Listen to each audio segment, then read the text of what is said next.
सभी को मेरा सादर प्रणाम। आज मैं चिराग आप सबके सामने स्वाधीन भारत नामक एक गंभीर विषय पर कविता देने जा रहा हूँ।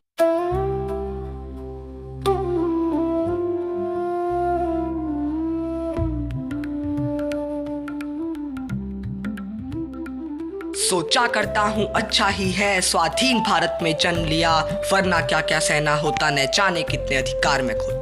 देश के खातिर मर मिटने की इच्छा सबकी रहती है, लेकिन वास्तव में क्रांति कुछ के ही बस की होती है। कथा सुनोगे बलिदानियों की, शरीर की रूह कांप उठेगी, बड़ी बड़ी बातें करने वालों को अपनी हैसियत पता चलेगी। 1857 में मंगल पांडे ने संग्राम किया, भारत के पहले संग्राम को अंग्रेजों ने विद्रोह बता दिया। जिस स्वर्णिम भारत को कभी सोने की चिड़िया कहते थे, उसी भारत के निवासी अंग्रेजों से दबकर रहते थे। कबीर हुए, सूरदास हुए, परमाणु को खोजने वाले महर्षि कणाद हुए, कृष्ण हुए, राम हुए, हिरण्यकश्यप को मारने वाले नरसिंह अवतार हुए। इतने स्वर्णिम भारत को भी अंग्रेजों ने गुलाम बना लिया, न जाने कितने भारतीयों ने उन गोरों का जुल्म सहा। भारत में एक सजा होती थी, अंडमान में दी जाती थी, नाम था जिसका काला पानी, होती थी हाँ अंग्रेजों की मनमानी। लिखते हैं वीर हमारे, अंडमान का जीवन उनका, उनका जीवन ऐसा मानो एक जंगली पशु जैसा। रहने को एक कोठरी थी, पीने को पानी खारा था, तुम सोच भी नहीं सकते ऐसा उनका खाना था। इतना ही नहीं था, उनसे ऐसा काम कराते थे, एक बैल की भांति उनको कोल्हू पे चढ़ाते थे। अगर कोई कोल्हू चलाते थककर बीच में रुक गया, समझ जाओ अब तो वो सजा का भागी बन गया। बीमारों को भी छूट न थी, उनको भी काम करना पड़ता था। 102 डिग्री से नीचे बुखार हो तो भी कोल्हू में चलना पड़ता था।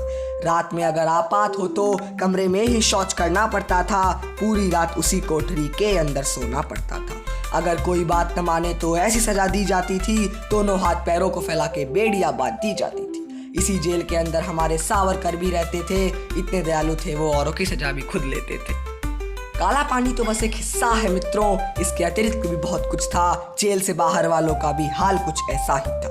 रॉलेट एक्ट के अनुसार किसी को भी पकड़ जेल में डालते थे, 2 साल के पश्चात ही उसको कोर्ट में पेश कराते थे। जलियांवाला बाग नाम की एक जगह अमृतसर में थी, बताता हूँ आपको कैसी घिनौनी वहां पर स्थिति बनी। सन 1919 में 13 अप्रैल की बात है, ये सोचकर लोग इकट्ठा हुए आज बैसाखी का त्योहार है।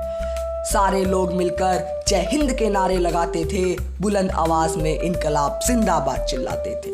इन नारों के बीच ही एक भिन्न आवाज ने प्रवेश लिया, अगले ही पल किसी ने सारे द्वारों को बंद किया। एक द्वार से जनरल डायर बाग में प्रवेश कर गया, अगले ही पल पूरा बाग सैनिकों से भर गया। मासूम लोग खड़े होकर उनका चेहरा ताकते थे, जो समझ गए थे वे इधर उधर भागते थे। अगले ही पल सारे सैनिकों ने अपनी बंदूकें तान ली, उसी वक्त जनरल डायर ने फायर की कमांड दी। फायर की कमांड सुन सैनिकों ने बेरहमी से बंदूकें चला दी, न जाने कितने लोगों की इस बाग में जान गई।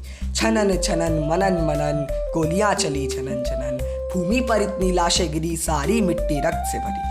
गोलियों के डर से कुछ लोग कुओं में कूदे गए, जो बच गए थे वे भीड़ के नीचे रोंदे गए। इतना विनाश देखकर भी डायर का मन न भरा, उल्टा वो तो एक एक भारतीय को मारने चला। 1947 से पहले इस तरह के कांड हुए, इतिहास के पन्नों में सारे कांड दबा दिए। चलो बुरा समय था बीत गया। 1947 में भारत पूर्णतः आजाद हुआ। आजादी के समय भी अंग्रेजों ने ऐसे काम किए, हिंदू और मुसलमान आपस में बुरी तरह भड़का दिए। इसी फूट के कारण तो पाकिस्तान भारत से अलग हुआ और देखते ही देखते भारत का शत्रु बन गया। सारे बीते कांड बुलाकर आपको वर्तमान बतलाता हूँ, अपने इस आजाद भारत के किस्से आपको सुनाता हूँ। कुर्सी थाम के बैठिए मित्रों, बैठिए कान खोल करके, ऐसी बात बताता हूँ भूल न जाना गलती से। आज हमारा वही भारत विश्व का ऐसा देश है, पूरे विश्व के अंदर ना हमारा किसी से द्वेष है। बस एक पाकिस्तान है जो थोड़ी चूं चूं करता है, लेकिन वो भी भारत से भिड़ने का परिणाम समझता है। पढ़ाई खेल आधुनिकता में भारत सबसे आगे है, अर्थव्यवस्था के नाम पे हम चौथे नंबर पे आते हैं। धन्यवाद। जय हिंद, जय भारत।